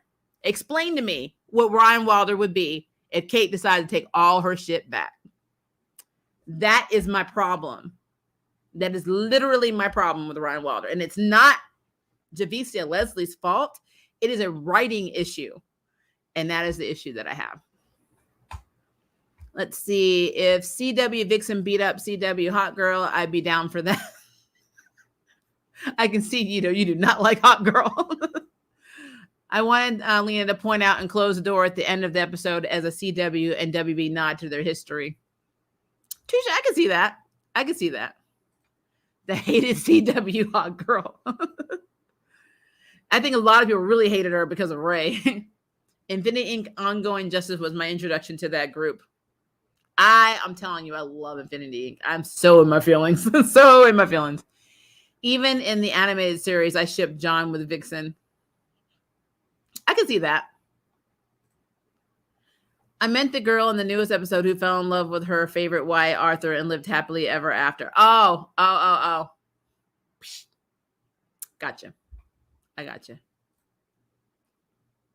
Wait, I thought the latest episode, a little off topic, were the three women going to celebrate their 50th birthday. Confused. Let me check into that because I'm a little confused. I've been watching it on Hulu as they post, so maybe I'm an episode behind, but I could have swore that was the 3 women. I don't know. What about Starman's belt? It would be cool if he found that, because didn't he have that prior to the staff? He did, actually. Yep. I meant Lutessa Lena Luthor, aka Tess. Okay. Jon Stewart is awesome. Yeah, Jon Stewart will always be awesome. That is not something. I noticed that in Supergirl next week in the preview, we have Diggle again. I'm still confused on why. It's like he's a motivational speaker now. He just goes from show to show and does a little motivational speech and then leaves. What does this have to do with you finding the lantern ring? I mean, I don't understand. I just want to understand. Please, somebody tell me, is this man going to be a lantern? Is he not going to be a lantern? Stop teasing us. Just tell us what the hell is going on with Diggle. That's all I want to know. No, Kevin Oliver will never be compared to anyone in Batman. Not even the boss. Take that back. That was funny. I looked at season 2 Batman as a season 1 all over again. Season 3 will be the true test for the show. They need to give Ryan identity that doesn't make her like Kate. Thank you. And something else that needs to happen, guys.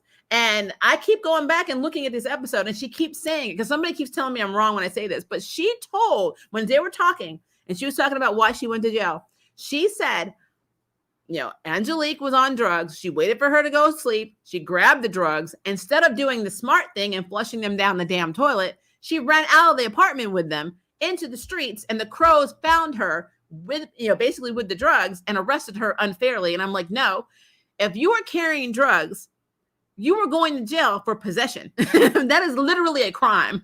That is not unfairly being prosecuted. You were stupid. You did not flush them down the damn toilet. You went out of the apartment with drugs. You did that. Why is it always retconned by the writers are retconning it in the damn season? It's like they said it and then they made it seem like they didn't say it. And it's just like, it doesn't make sense to me. I don't understand that at all.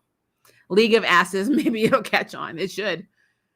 I don't get why DC hasn't just made a full-on Batman family TV series. Batwoman probably would have been more interesting if it went that route from the jump. I agree. Or just had, again,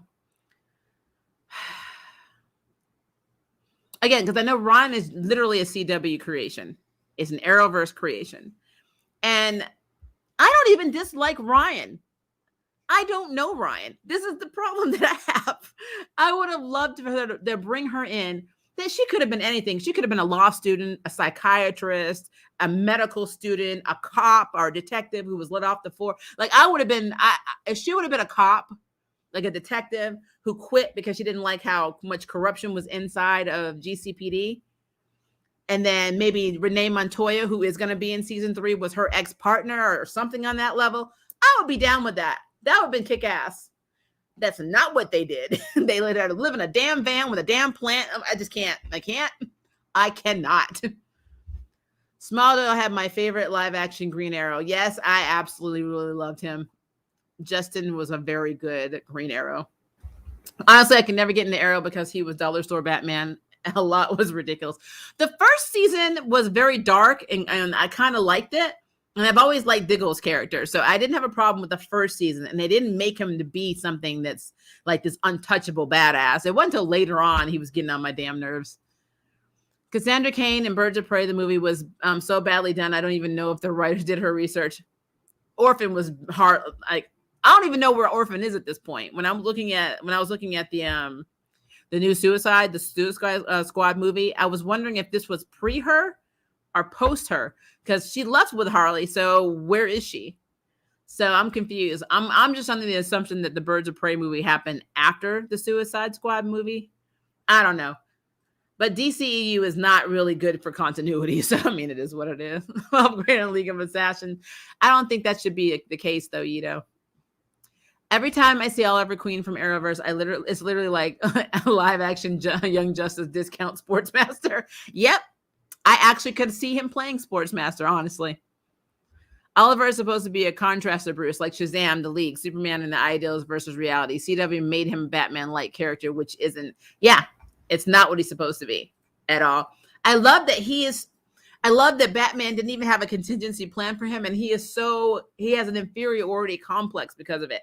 Even in the Justice League animated series, Green Lantern was a player and Green Arrow was a C player. Like, he was always on the C team. So they were the team that recalled when the A teams were going off to bigger missions or whatever. They're like, oh, there's something going on down in the city. Go check that out. So he wasn't even with the big boys. So, like, I don't know. Like I said, they wanted Batman. They couldn't get Batman. So this was the next best thing, I guess. Oh my God, that Doomsday was so sad and horrific. And the Brainiac was always such a threat. Yep. Smallville Doomsday is called Doom Tinder. It's the same actor. If you Katy Perry has that Thinking of You video, and he's the Doomsday is actually in that. I think that was really funny. I think he was also the model for some of the Star Wars games. Like, he did a lot of motion capturing for a lot of the I think he was Darth Maul. I have to go back and look at it. With season 3, I think we're going to start seeing Ryan get her own stories when her mother comes in the picture. There are theories about who it could be. I know Robin Givens more than likely is going to be her mother. I've been keeping up with that. She's playing a character whose son is kind of her whole world, and I guess he gets into trouble. And more than likely, Ryan will find out that was the woman who gave her up for adoption. She probably did that because it was a scandalous hookup and blah, blah, blah, blah. So, yeah. They're going to make Ryan the daughter of a rich person with issues. Another Batman trope. Ryan Kane. Ray must be protected, not led on. I agree with that. I do like that we are not the sins of our past, and that doesn't take away from the promise of the future. I would like Ryan more if Ken has much more representation to balance that for POC characters.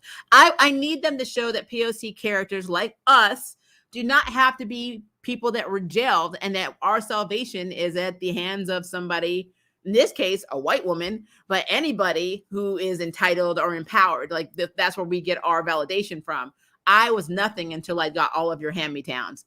That is the overall message I'm trying to convey. Kate's hand-me-downs made Ryan. It's just what it is. And I think that's really sad. I ship Vixen and Vigilante. You can see that. I actually think Sophie ended up being the MVP of season 2 of Batwoman. I didn't like her in season 1. Sophie would have easily been a great Batwoman. Yep, if the writers had gone in that direction. I think I would have accepted Sophie as Batwoman, because that would have been a big homage to Kate. And when Kate came back and said, I'm going to leave, that's another reason why she would have left Sophie behind. Because I'm sorry, there's no way I believe, as obsessed as Kate Kane was with Sophie, and technically vice versa, that she was just going to end her relationship like that. Like, it was just that, I'm going to go look for Bruce. So I guess we missed our time. That whole situation to me was stupid. Like, it was just really stupid. So, no. Beth needs a skill set, some training, or she should just play support and lean back at the home base. Just be support Beth as a safe space. I want her to be badass. I want her to get her freaking gymnast stuff on, or her martial arts stuff on. I don't know. Maybe her parents will piss her off so much she'll just start fighting. I don't know. Somebody needs to train her. She needs to be trained. Maybe Yolanda should train her, because in the comics, Beth and Yolanda are very close.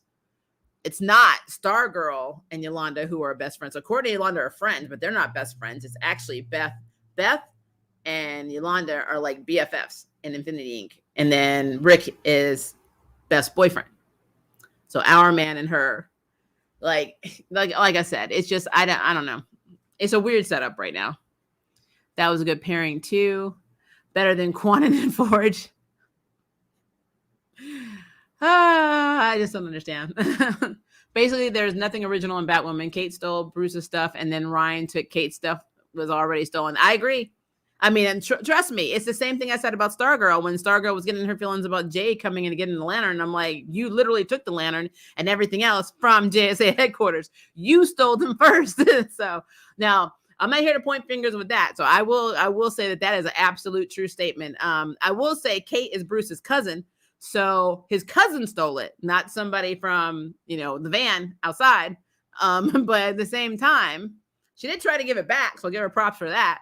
But like, her whole identity, her whole persona is basically Black Kate Kane. It's just what it is. I mean, I can't, that's a fanfic there. And there's some good fan fiction written about Vixen and Vigilante. I'm sure there is. That was the previous episode. There was a new episode. Didn't mean to spoil anything. My mistake. That's fine. I'm still going to watch it. Well, I guess they haven't posted it then, because the one that I just watched, they said that was the new one. So I guess, unless I'm just crazy, I don't know. I guess if it came on Tuesday, maybe it's not. I'm going to have to go tell my spouse we probably have another one to watch. Jon Stewart will always be a fan favorite Lantern for the newer generations. Okay, I'm going to have to check that out. Diggle Lantern. I like Diggle Lantern. That's a good name. Cindy Moon and Peter Parker were bitten by the same spider, but both characters cannot be more different. That's true. Except for that creepy pheromone thing. I did do a spotlight video on Cindy Moon as well. She got caught carrying drugs. Ron is mostly a cosmetic alteration based on the way they wrote her. Yep. I mean, it's just really hard for me. It is really hard for me. Like, I'm a trillion% in my feelings on how most of the representation is handled with the CW. The fact that you have a Black female superhero leading a show who's also a lesbian, basically, and nobody has a successful relationship. Like, you're not representing a powerful Black woman because you can't, because you haven't shown us anything. Like, literally, this is what I need, guys. I need Ryan to be reinvented again. Season 3 needs to be her first season, because I'm sorry, the last season, even down to the fight scenes, Kate was beating her ass. I'm sorry, she had to have Alice help her fight Kate. I mean, for somebody who was a karate instructor, I'm just saying, I just can't. I can't. She was not innocent of that crime. She chose to hold the drugs and be with a drug dealer. That is not a BLM moment whatsoever. But in the season finale, when she was giving her speech to the parole board, she said it again. You guys falsely arrested me. And I'm like, who's writing this shit? I should have taken the names and then been like, hashtag this person. Please see the following articles on possession and what that actually means in a court of law. Because I think you really should talk to a lawyer and you really should understand what law means before you write a script about it. Write what you know, because you don't know this. And so literally, I just didn't get that at all. Batgirl series is coming. They just cast Batgirl from In the Heights. I saw that. They keep teasing Diggle as a Green Lantern, but it will never happen. That makes it worse for all of us who wanted him to be Jon Stewart. It makes it worse. It really does. And now I don't know if he can be John Stewart because Black Lightning is on the same earth as him. And, pretty much Lynn said in her therapy session that her whole family was military and her brother joined the army and his name was John and her last name was Stewart. So John Stewart, her brother should be Green Lantern. I mean, something they've been teasing in the comics for years. So, I mean, they never flat out said it in the comics, but they've always teased that the reason that she had problems, and she didn't have the problems that she in the comics that she had in the TV series with them having powers, but the reason that they had issues was because she didn't want to be in danger and all that crap. And it was because of what her brother's life, basically. So I don't know if Diggle could be John Stewart, but he could be a Lantern. No, John is Green Lantern. No, Jessica Cruz. I would love Jessica Cruz, but I would hope, please don't bring no. Also, Titans feels more Batman family than Titans. I gotta watch the new season. I saw a clip of Blackfire. I thought the clip was very well done. I think it was her. Who is she talking to? She's talking to Superboy, and I thought that was really cool. Yes, he was a Jedi in the game Dark. Thank you, Ray. He plays Doomsday in Smallville and the Liberty guy in Supergirl, same actor. He did play I forgot about that. I'm afraid of what Titans will do to Jason. I really did not dig that character as Jason. He's not angry enough.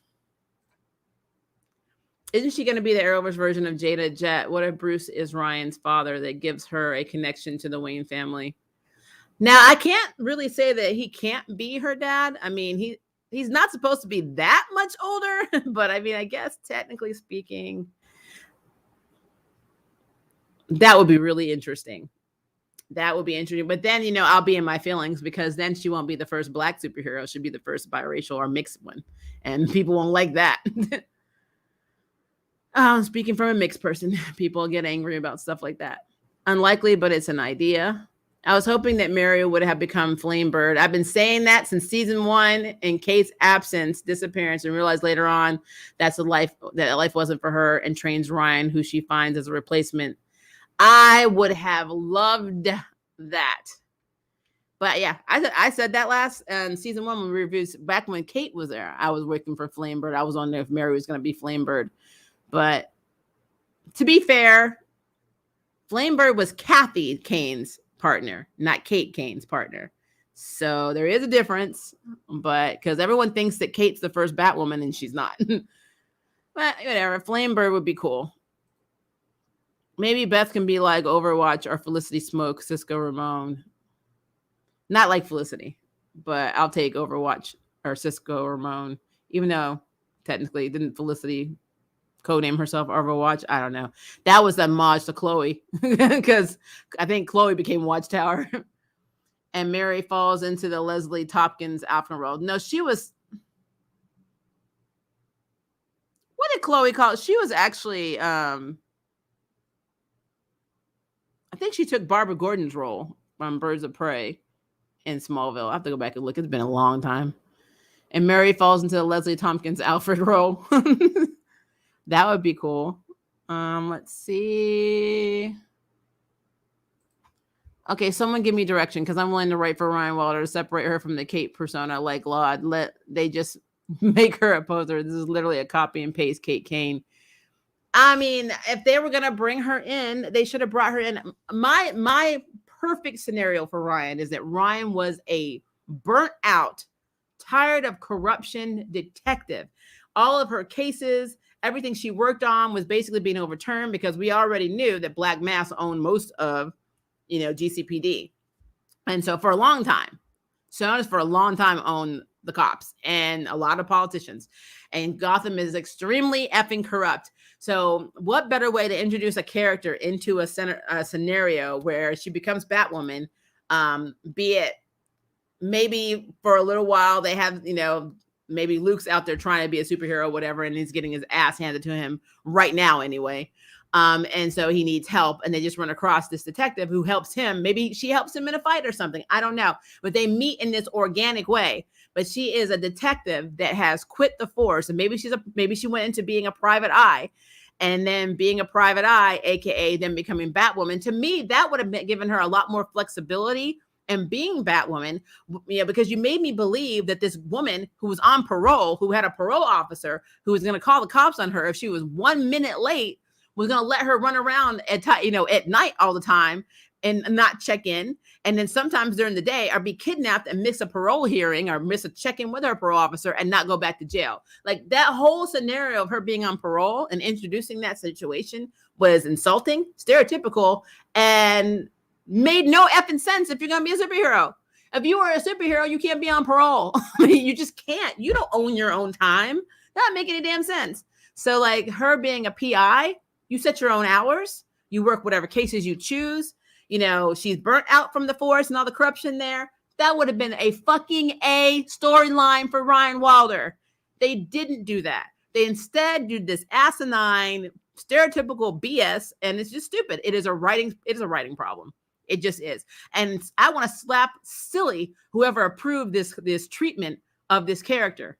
Because again, Ryan Wilder is not technically the problem. It is the people that write for her. That's what it is. So it's a thing. The writers need to introduce a character to train her. Maybe Talia and Thea from Arrow can come to Gotham. Somebody needs to do something. Well, now what's going to end up happening is if they have the same writers, she's just going to instantly be better. That's what's going to happen. That's how it is.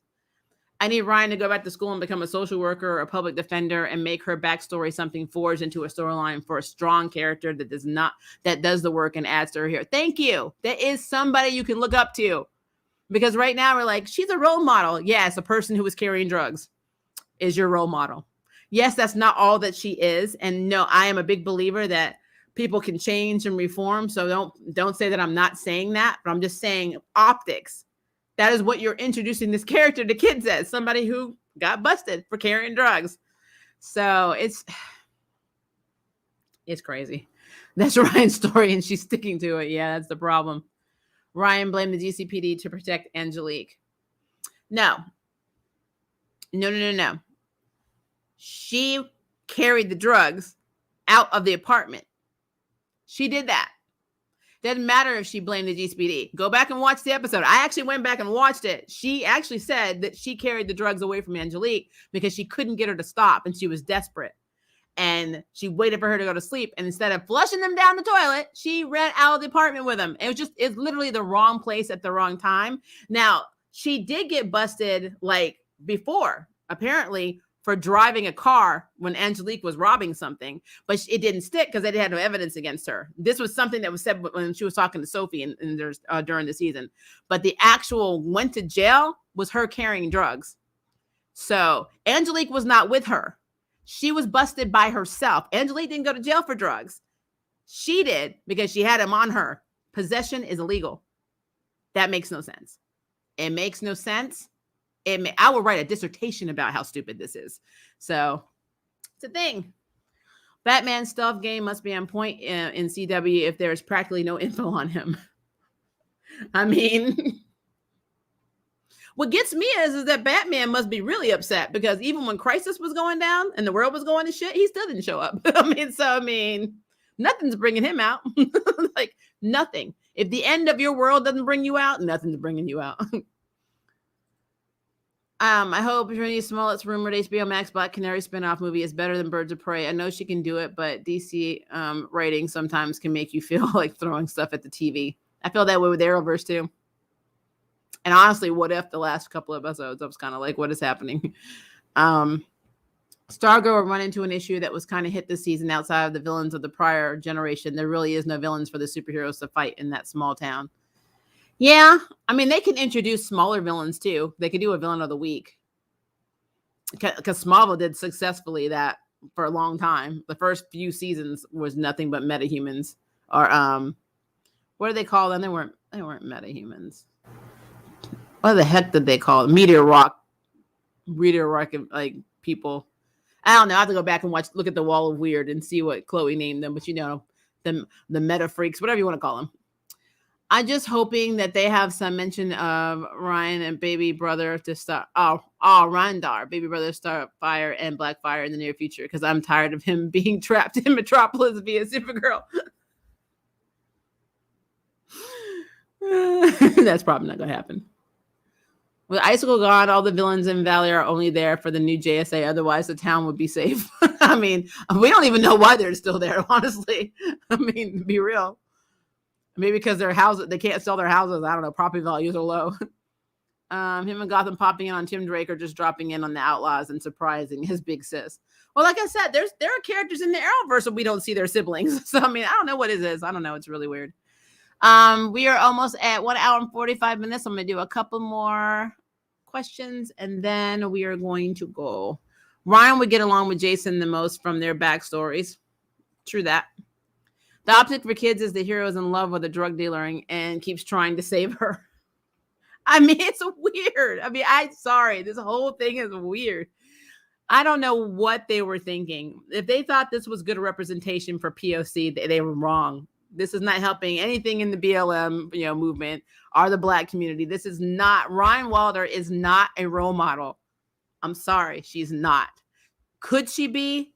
They have to retcon her. Season 3, they need to really pull some shit out for me to support this character. Because as far as I'm concerned, these writers have character assassinated an original character, which is very interesting. So it's a thing. It is a thing. I gotta run. Thank you for the stream. Anytime, thank you for being here. Meteor Freaks. Okay, so I had Meteor Rock victims and then I had Meta Freaks. All I had to do was just drop some words, but thank you. Appreciate it. Stargirl was cool. Artemis has a come to Jesus moment when Eclipso got to the ISA kids. Yeah. Okay, this is my last comment. Make no sense what happened to Diggle to Lila, the kids on Stargirl. The Geo kids end up in a kid's home. Maybe Green Lantern should be mute forgotten. Very confusing story. I'm done with it. I mean, like I said, the problem is always going to be the writing in the Arrowverse. It's just a thing. I don't know why. I think half the people they have writing the show have never read a comic book in their lives. I'm not saying that you have to be a comic book expert. I've forgotten half the shit I've written or read over the past 30-something years. But I'm telling you, if you're going to take on being a writer for a comic book character, at least know what the hell you're talking about. Or at least have a basis of social consciousness. Like, don't make your main character in Batwoman. Don't pump her up to us POCs as a person who's going to represent us, and then make her a flawed character that has no real attribute, or at least she has attributes. We just haven't seen it because all of her attributes are given to her through Kate Kane's life. It's just bullshit. So yeah, I will probably be reacting to Batwoman season 3's teaser trailer. I know the new season comes out next month. I am going to review it. I was not happy with the season finale and most of season 2. I don't know how I'm going to feel about season 3. I am curious to see how Poison Ivy and Renee Montoya and all traditionally Kate Kane and Batman characters are going to be reacting with Ryan. I just have a weird feeling that Ryan is going to get it on with Poison Ivy, and I don't know how I feel about that. Unless Poison Ivy's there to break out her girl Harley Quinn from jail or from Arkham. But it is what it is. But all right, guys, thank you for hanging out with me on this stream. We will have Friday. I'm going to do a stream for Lucifer, because, I'm almost done. I have 2 episodes left. So I will be reviewing that. And then, of course, on Friday night, we're going to do our What If review for the episode that's coming out on I think it's Wednesday, so it came out today. But we will be doing our review with Groove. We also are going to be doing a Kingpin versus the Punisher, who would win video. So that is coming. So be on the lookout for that. And of course, the L Word as well will be on Thursday, but it is going to be a 12:30 a.m. stream. I have to do it, guys, because I do a lot of voiceover work and I have lots of auditions. So Fridays are traditionally very busy for me, and I already have 2 streams that are going to be happening on Friday. So Thursday, 12:30 a.m. Central Standard Time, I will set up the stream for the L Word Generation Q because, this show is getting crazier and I know you want to watch it. So we need to talk. All right, guys, if it is day for you, have a very, very good day. If it is night for you, have a great night, and I will see you in my next video.